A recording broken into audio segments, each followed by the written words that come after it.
So now what we need to do is send the user registration information to our API to the backend. And we can do this using Angular 2's HTTP module.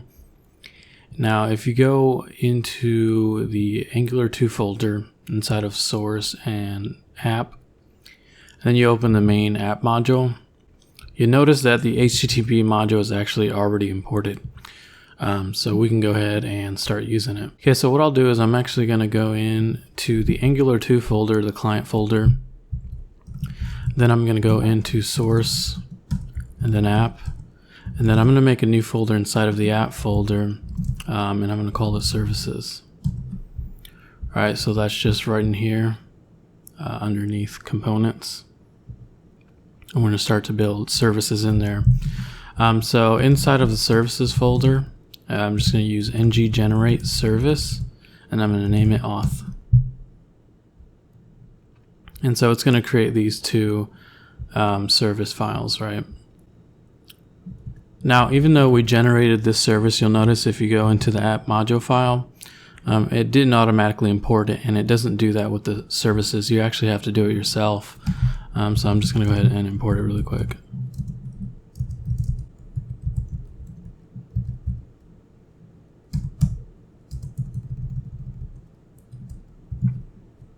And then you place it down here at the bottom under providers. Alright, so now we can go ahead and start using the actual service. So there's a few things that you want to import. So if you search import, you'll see it here. This is where we're going to import it from. And then we're also going to need to import this right here, the map. I'm going to paste that here, and then I'm going to import from the HTTP module. I'm going to import headers and then request options.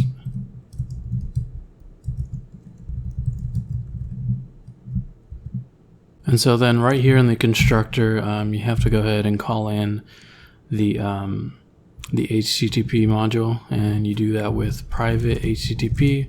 And you can actually name this whatever you want. I've seen a few different naming conventions. Some will do it like this, but it doesn't really matter. So I'm just going to use that. And so now what I'll need to do is create a function that's going to register users. So I'll just name it register user. Now, if you go back over to the routes and the authentication API, this is the register route, and it's expecting an email, a username, and a password in order to create the user object. So what I'll do is then I'll just pass in the entire user object into this function and then send that to the API. And so the way you do that is with return.this.http from up here, and then the method. So if you go back to the API, this is a post method. So we'll do post. And so next you need to provide the URL of this route, okay?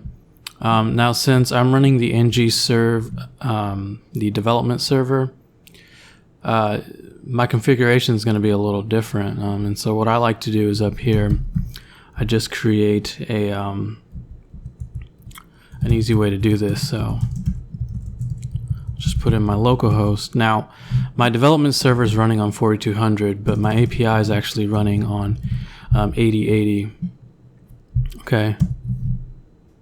And you'll remember that from the index file where we set up the server, we're listening on 8080. So that's what you'll want to use. So then inside of this post method, I'm going to type in this.domain plus authentication register. Now I'm getting that from the index file again. I provided authentication route to be used with any authentication routes. And then within the authentication route itself, specified register. All right, so you'll need those two in there. Afterwards, I'm going to provide the user object. And then on the end here, what you need to do is type in .map and then send a response of JSON. Just like that. All right, so now we're ready to go ahead and use this inside of our register component. So going back to components, register, what I need to do is pull in the authentication service. So I'm just going to do that really quick.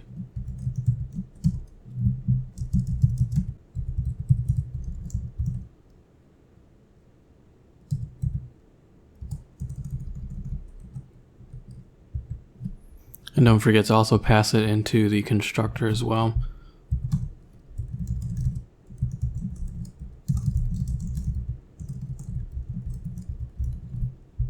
If you go down, you'll remember that we created the onRegister submit function, which is going to register our users. So if you go back over to the registration HTML, you'll see right here I added the event submit.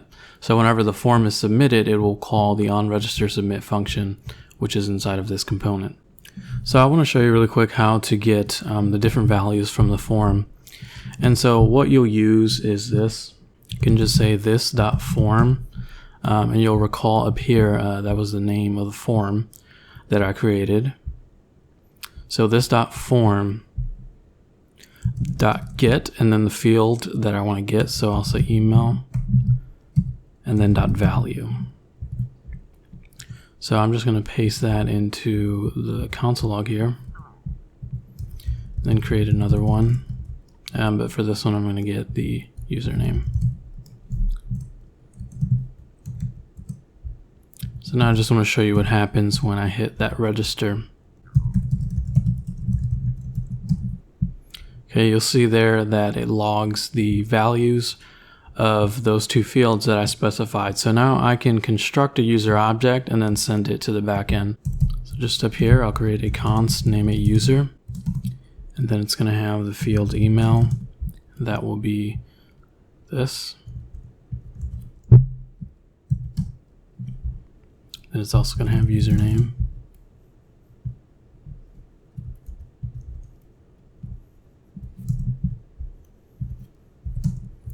Password.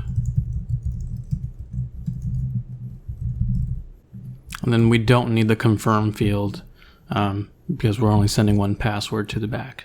So now I'm going to go ahead and call in the auth service that we created, and you do that with this.auth service followed by the function that we created inside of the auth service file, which is register user, and it's expecting the user object, which we just created, so I'll pass that into there. And then you want to follow that with subscribe. And so we're going to take the data that's returned from here, which is going to be returned from the route. Okay, and if you recall down here at the bottom on success, we're returning a message and a boolean of true for success. Okay. So for now, I'm going to take that data and I'm just going to log it to the console to make sure that this works. Now, as I mentioned before, the development server is running on port 4200, but the server, the Express server, is running on 8080. So when I make the request from the development server to the backend server, it's going to be considered a CrossOrigin request, and so by default, it's not going to be allowed. So what we'll need to do is enable CrossOrigin so that we can retrieve that. And so you want to just go over to the index file, and then we'll add a new package here. And the one I'm going to use is cores. You just search cores npm, and it's really easy to set up. So you want to just install core, and I'll go ahead and do that really quick. You want to make sure that you are in your root directory, not in the Angular side.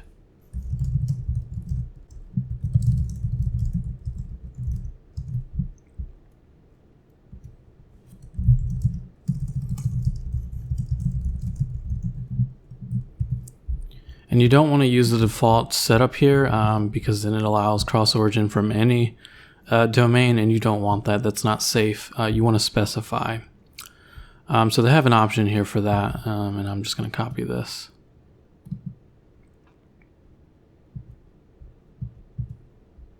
And then I'm going to paste that down here. And I'm actually not going to use that, but I'm just using it as a reference. But all you really need to do is use app.use and then cores, and then you just pass in the curly braces for configuration, and then add that origin there. Now here you need to specify the development server. And then once you actually go live with the application, this is no longer going to be required because everything's going to be running on one domain. But since I'm using a development environment right now, I need to allow CrossOrigin from this domain only.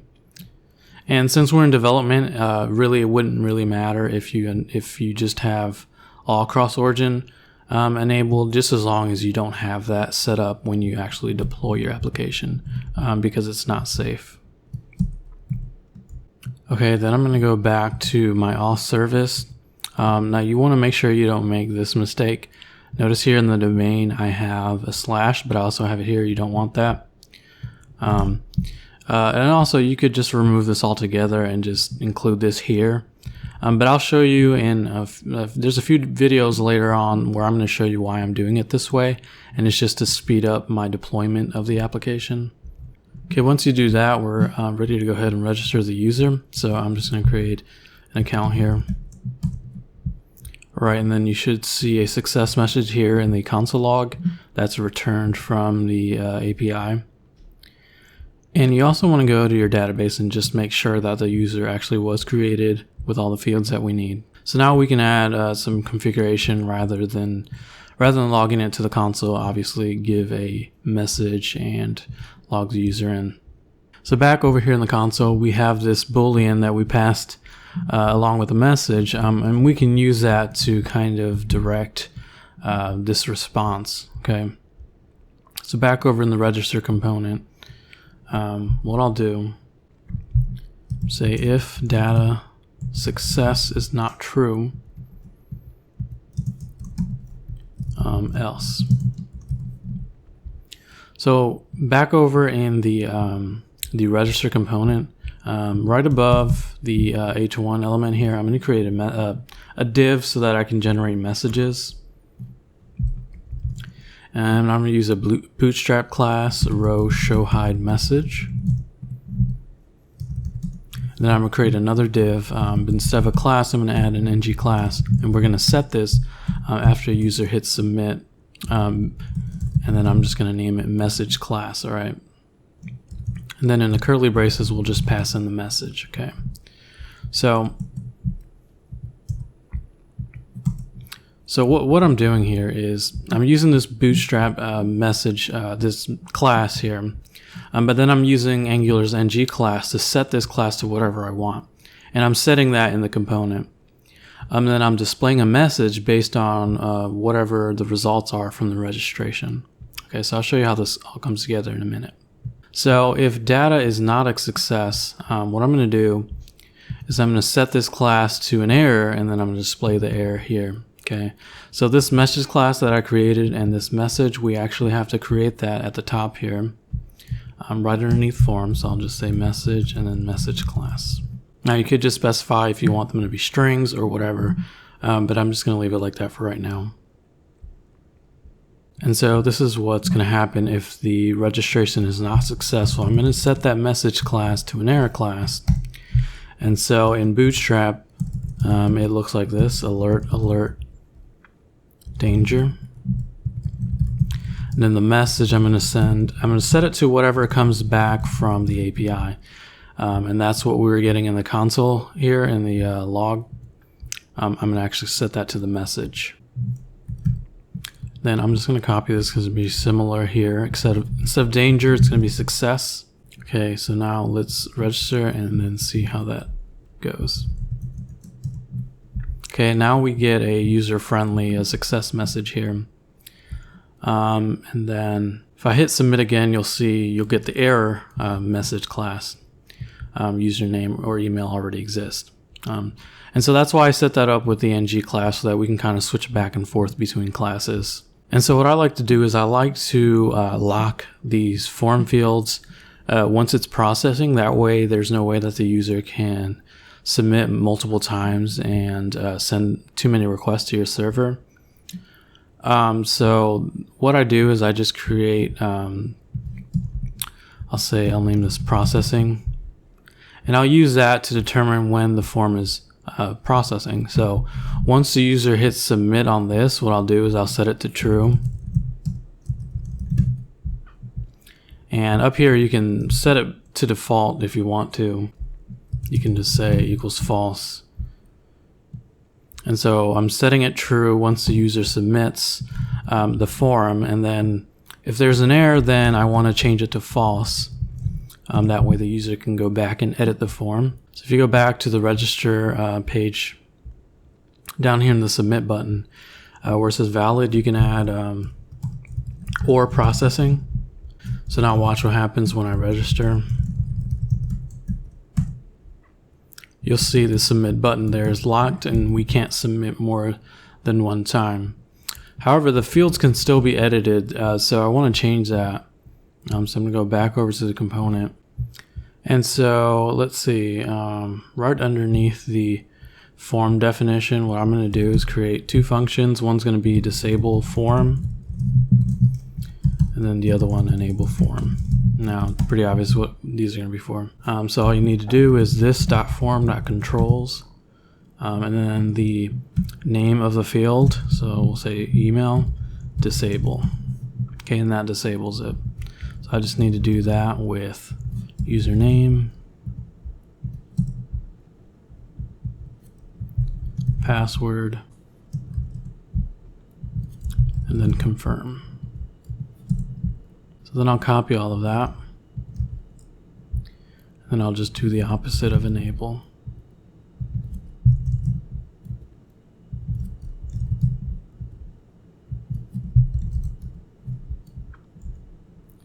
And so back in the form submission function, what I'll do is as soon as the form is submitted, I'll call in disable form. And then I'm going to re-enable it if there was an error, so that the users can go back in and edit. Otherwise, I'm going to leave it locked. So this is what that'll look like. So you'll see now everything is locked and nothing can be edited, right? Same thing. I'm going to go back and register again, but this time I'm just going to use a username that's already taken. And you'll notice it locks for a second there, but once it catches that error, it re-enables the form. Okay, so you just want to, that way the user can go back in and edit whatever it is that they messed up. What I don't like to do is I don't like for the user to have to submit the form in order to find out that the username or email is already taken. I like to tell them that as they're filling out the form.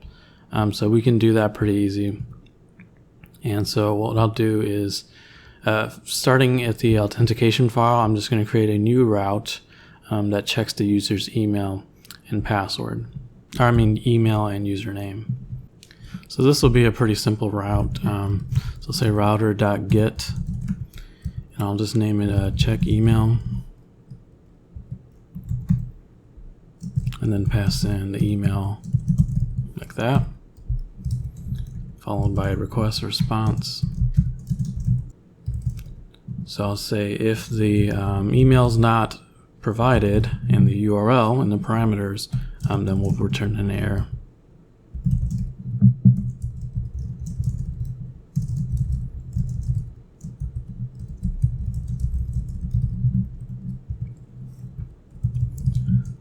So now I'm going to search for that email using user.find1,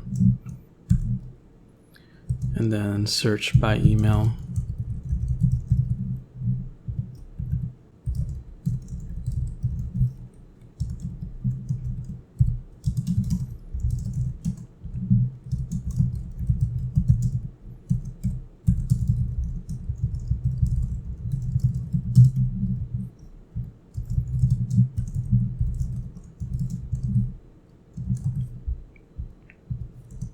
Actually, I'll say, so if the user is found, then I'm going to respond with an error.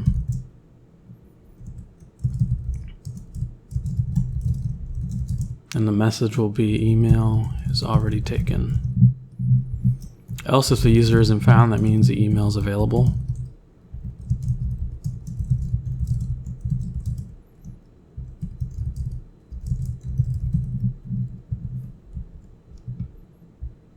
And then I'm actually just take all that and do the same thing with the username.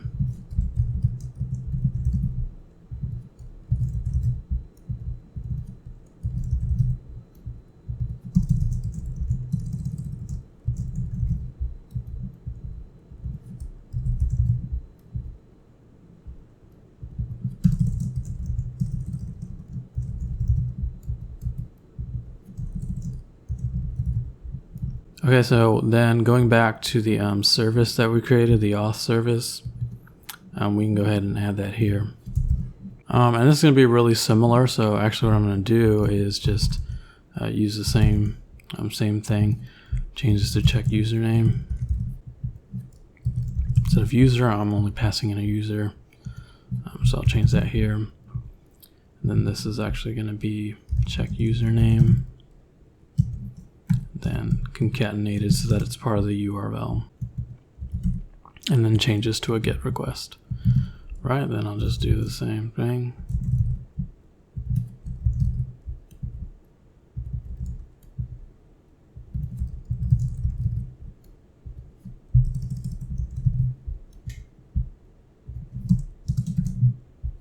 Okay, so now we have access to this in the register component. And so underneath the registration function, I'm just going to create those.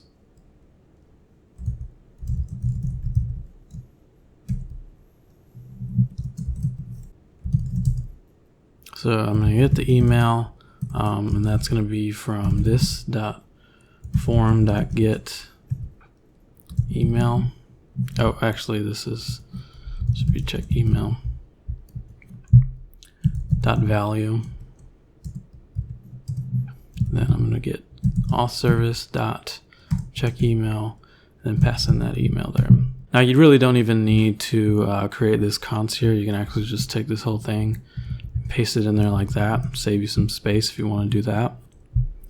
But afterwards I'm going to add subscribe, just like we did at the top, and then data. And so same thing, if data.success is not true, what I'm going to do is I'm going to create two new ones up here.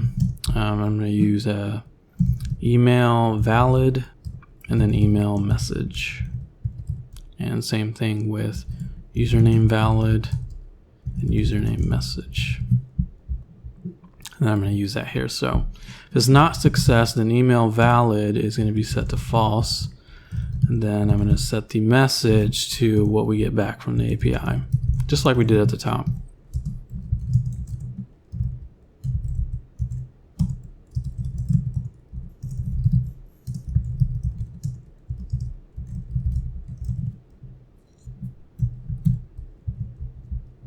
Okay, then I'm just going to run the same thing with the username. Alright, so let's go ahead and go back to the HTML and implement that. And so up here on where it says username, I'm going to create a new list. And here I'm going to pass in the username message. But I only want to show this if there actually is a username message. And so now we need to add the username valid to the error and the success. So up here for has error, we'll add an additional condition. So we'll say or if username valid is not true and form controls.username is dirty. And then for errors here, I'll say no errors and username is valid. Just go down and do the same thing with email.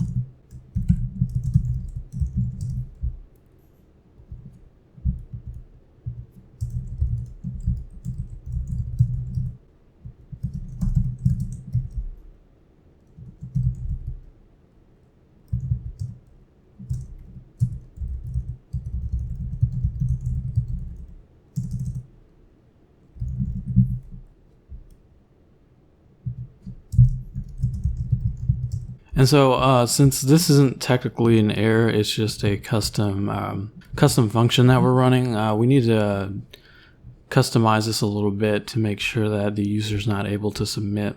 So down here at the bottom where we have form valid or processing, we'll also disable this if email is not valid or if the username is not valid. And then so to activate the function, we need to add another event. So going back to the input, I'm here at the end. Remember, we create events just like this. So this one's actually going to be blur. So then on blur, we're going to run the check username function that we created. And same thing for email. On blur, going to run check email function. All right, so just give that a save and let's test this out really quick. Then you also want to type in a username that you know is taken, just to make sure you get that error there. Then you also want to make sure you can't submit if these aren't valid.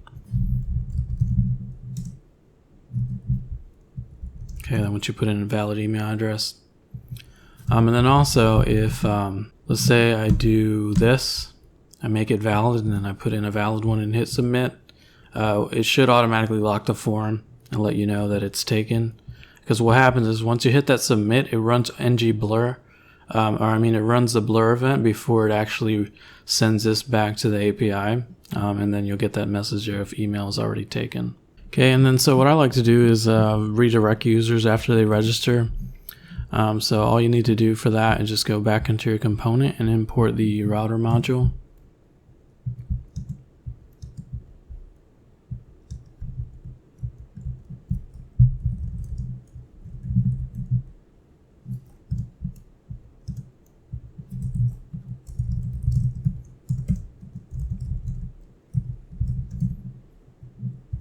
And then also add it to your constructor down here. And then so what you can do now is when the user registers, we can redirect. So let me find that function. Okay, right here. So this is a success right here. So I'll do is I'll set out a timeout function, and then I'll redirect after 2 seconds.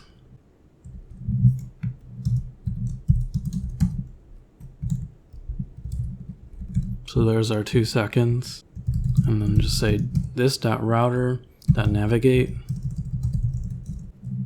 and then pass in, we'll say maybe the login page. We don't have that created yet, but we can just go ahead and set that up. So let's see how that works. All right, and there you go. Now we don't have a login page, but normally it would take you to the login. And that completes this video, and so what we'll do in the next video is we'll implement login.